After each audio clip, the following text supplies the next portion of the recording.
Cannoli, real talk, walang paligoy. Welcome back po sa ating YouTube channel, Ronoli Vlog.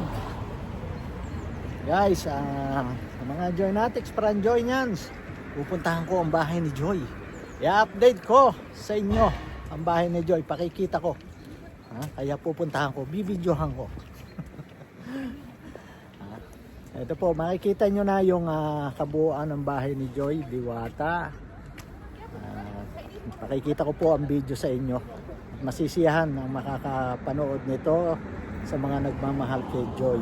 Malapit na pong matapos at tsak na masisiyahan kayo.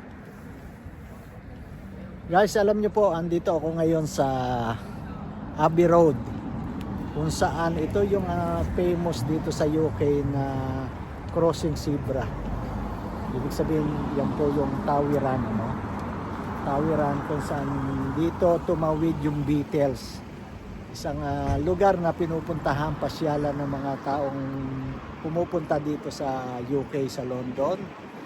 Ano po, na talagang pinapasyalan nila ito at tinitingnan kasi nga famous yung zebra crossing, zebra crossing na ito eh. Pakita ko sa inyo, ayan o, maraming nagkukuha ng video, picture. Ayan po. Ayan sila dyan, oh. Makita nyo ito dito tumawid yung Beatles noon at ayun ang studio.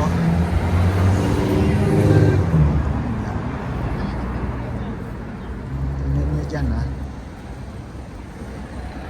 Pag medyo mainit na talaga ang panahon, marami dito. Ayan po. At ang One Direction din pala dito rin. Ginawa rin ng One Direction yan. Ayan, ganyan, tumawid. Ginagaya nila kung paano tumawid ng Beatles at One Direction.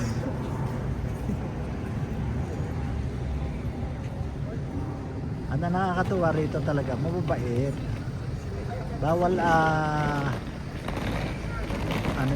bawal dumiretso ang mga sasakyan kapag ganun may natawid.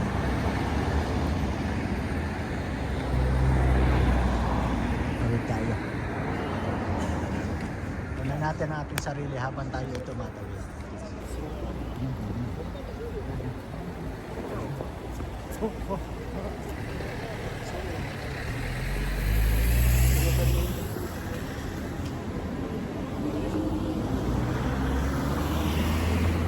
Ito yung studio.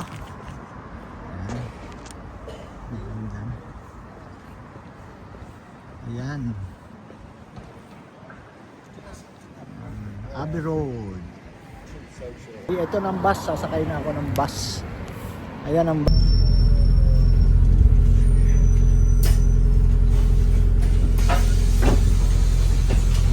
Sakay na tayo ng bus.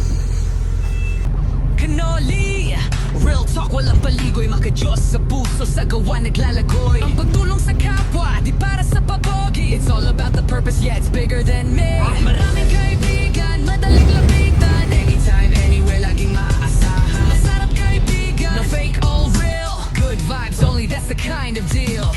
Dito ko sa taas ng bus, double deck yung aking sila.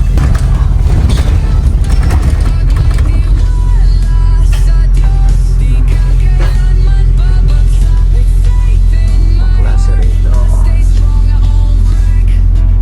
Maya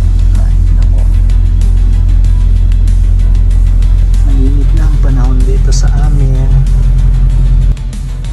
Di perfecto ang daan, may sugat at peklat. Every scar tells a story, every pain turns to strength.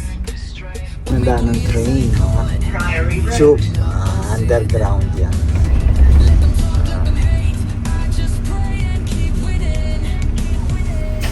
Hindi yabang ang puhunan, kundi ka ba ang loob. Stay humble, stay kind, that's the code. Pag nagtagumpay, pasasalamat sa Diyos at tugon. Makikita ko sa inyo yung bahay ni Joy Diwata uli, update ko kayo.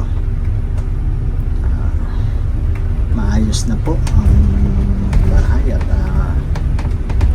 Naglalagay na sila ng kisame. Yan ang huling update sa akin, message sa akin na bibili na raw sila ng kisame. So kabang-abang na naman yan. Ano po, kung anong itsura. Siyempre ang bahay, yung isa yan nagpapaganda ngayon, yung kisame.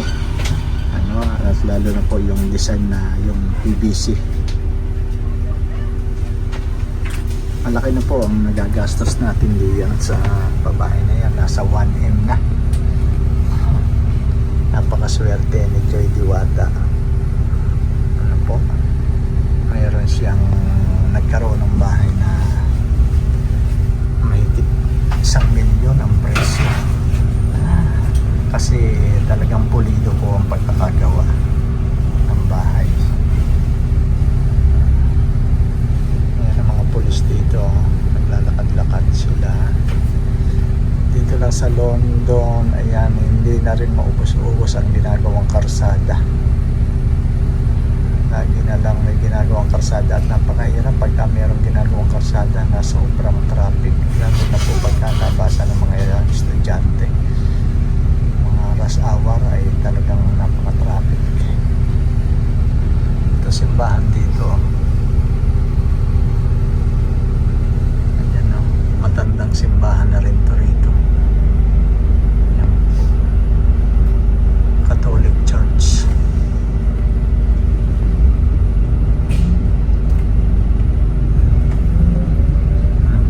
Simbahan na ito.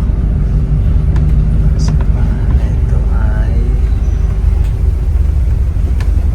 St. Mary's. St. Mary.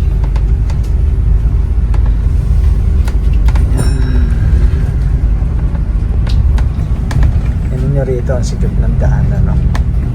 Oh. Tapos nakaparada pa yung mga sasakyan sa gilid.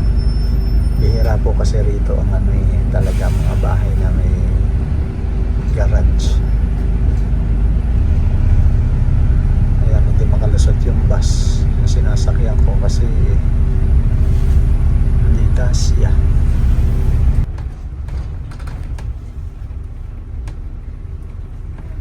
Doon na. Ayan, malapit na ako at pakikita ko na sa inyo ang bahay ni Joy Diwata. Malapit na ako.